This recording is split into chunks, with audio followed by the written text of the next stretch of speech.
E aí, meu bacana, minha bacana, como é que vocês estão? Tudo bem? Vamos dar prosseguimento aqui, aula de protozoários. Aí a gente vai agora terminar com a reprodução dos protozoários e sua importância, né? A importância deles para nós e para o ambiente. Então veja só, antes de mais nada, dê logo o seu like no vídeo, certo? E se inscreva no canal se não é inscrito para a gente dar continuidade ao trabalho, certo? Vamos lá, preste bem atenção que aqui é bem simplesinho, mas muito mais simples do que lá a questão das algas, que tem uma reprodução mais trabalhosa um pouco, mas também tem suas complicações, então não percam tempo, certo? E foca em mim. Vamos lá. Protozoários de reprodução, dois tipos, são células unicelulares. São seres unicelulares, não células. E não vai ter aquela diferença de unicelular e multicelular faz de um jeito. Como aqui são todos unicelulares, então não tem problema. A reprodução é assexuada, tá? Quando ela acontece na forma da divisão binária. A gente já viu isso. Mas aqui eu coloquei um desenho bonitinho para você entender também. Pode ser chamada de fissão binária, pode ser chamada de cisparidade, pode ser chamada de bipartição, é tudo a mesma coisa, já havia falado isso, mas não vale a pena, já ia dizer, não vale a pena. Eu não faço questão de lembrar isso a vocês, tem que lembrar, certo? São vários nomes para a mesma coisa. Aqui eu tenho uma amebinha bonitinha, tá? Aqui ela, e ela vai se duplicar, aqui ó, duplicou, e sofreu uma fissão, uma divisão, onde uma vai gerar quantas? Duas, seus clones. Vou colocar aqui ó, os clones, certo? Não há variabilidade genética, não há mistura de genes na divisão binária, certo?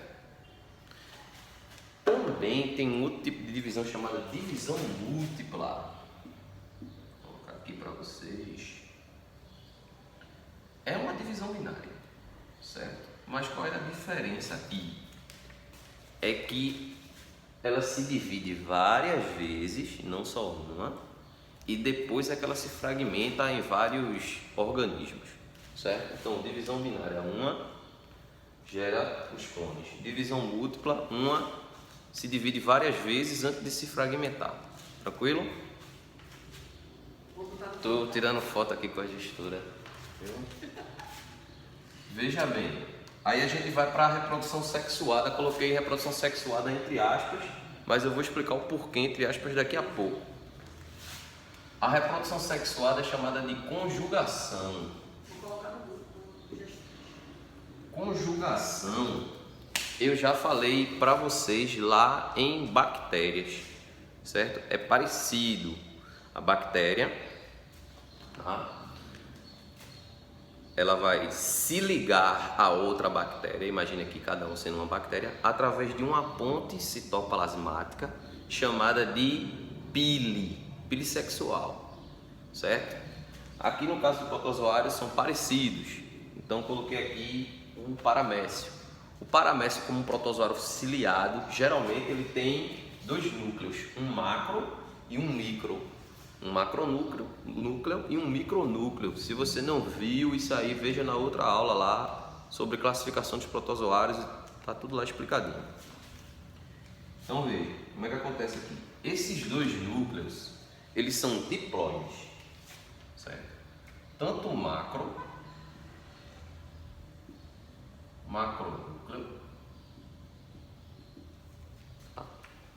quanto o micronúcleo, eles são diploides. O que é que vai acontecer aí? Preste bem atenção. Esse macronúcleo, só o macronúcleo, ele vai sofrer uma meiose. Um macronúcleo, tá? Lembrando que esse é o símbolo da meiose. Deixa eu ver onde é que eu coloco aqui. Tá aqui do lado. Deixa uma setinha para você não esquecer. Um macronúcleo vai gerar 4, um micronúcleo vai gerar 4 micronúcleos. Então vou botar os 4 aqui, ó. Tá os 4 aqui, bonitinho. O outro lado é a mesma coisa. 2, 3, 4. Certo? Só que qual é a diferença? Esse micronúcleo agora, que se virou em 4, como ele sofreu uma meiose, ele não é mais um micronúcleo diploide. Ele é um micronúcleo haploide com a metade dos cromossomos. Certo? Depois que acontecer essa meiose, 3 desses micronúcleos, 3 vão ser degenerados. 3 vão desaparecer. E os dois aqui, ó, esse que sobrou desse protozoário e o outro que sobrou, eles vão sofrer uma mitose e gerar um novo micronúcleo. Tá aqui, tá até ele vermelho. Tranquilo? Depois que gerou esse novo micronúcleo, vai se formar aqui uma ponte citoplasmática entre eles, o nome não dá, tá certo? Ponte citoplasmática, ali bonitinho, onde 2 micronúcleos vão ser trocados, tá? Micronúcleo aqui, outro aqui, ó. Este aqui vai para cá e este aqui vai para o outro lado. Há uma troca de micronúcleos. Tranquilo? Depois que eles são trocados, deixa eu desenhar aqui o macro. Depois que eles são trocados, eles sofrem uma fusão. Esse aqui vai se fundir com esse e este aqui vai se fundir com o outro. Certo? Apagar aqui. Fundiu, ó. Gerou um novo micronúcleo. Só que esse novo micronúcleo, ele é diploide, ele não é mais haploide porque eles se juntaram, certo? Depois que se juntar esse micronúcleo, o que vai acontecer agora mesmo? O macronúcleo é degenerado, ele que estava desde o começo, ele vai ser degenerado, tá certo? E a partir deste micronúcleo vão sofrer sucessivas mitoses, um fenômeno chamado de poliploidia. Ele vai gerar um novo macronúcleo. Depois que gerar esse novo macronúcleo, eles podem gerar os novos micronúcleos. Qual é a diferença desta aqui?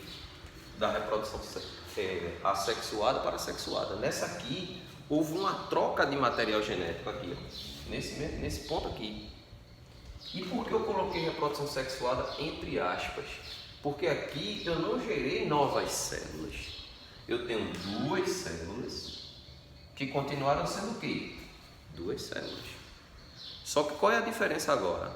É que elas misturaram, trocaram seus genes, seu material genético, houve uma recombinação, uma mistura. Estudos já indicaram o seguinte, que protozoários que só ficam fazendo divisão binária, isso é um fenômeno, é um processo importante para eles, né? Se eles ficam só fazendo divisão binária, eles só conseguem fazer cerca de 300 divisões, um mesmo protozoário, certo? Depois desse certo tempo, de 300 divisões, a célula não consegue fazer mais divisões e ela vai falecer, certo? Já no caso da conjugação, como há uma troca de material genético, isso ajuda ela a permanecer viva, certo? A permanecer fazendo esses tipos de reprodução. Aí ela vai poder fazer tanto a reprodução assexuada quanto a reprodução sexuada, tá? Então, a questão de ser sexuada, entre aspas, porque não gerou novas células. São as mesmas 2 células, porém com materiais genéticos diferentes. E para a gente terminar aqui, ó, a importância, tá certo? O que está aqui embaixo. Qual a importância dos protozoários? Importância. Primeira importância deles, tá? É que eles são simbiontes. Eles fazem associação. Aí a gente tem aqui, eu vou colocar dois tipos, tá? Eu vou colocar dois tipos, tá? Que na verdade vão ser três. O primeiro tipo dele se chama triconinfa. Espero ter escrito o nome certo. Ela faz uma associação com o cupim, certo? Essa triconífera ela digere a celulose na madeira, certo? E passa essa energia para o cupim. O cupim, em contrapartida, dá abrigo e proteção para a triconífera, tá certo? Então é uma simbiose, uma associação entre eles. E tem também as entamoebas, algumas amebas. A entamoeba gingivalis e a entamoeba coli.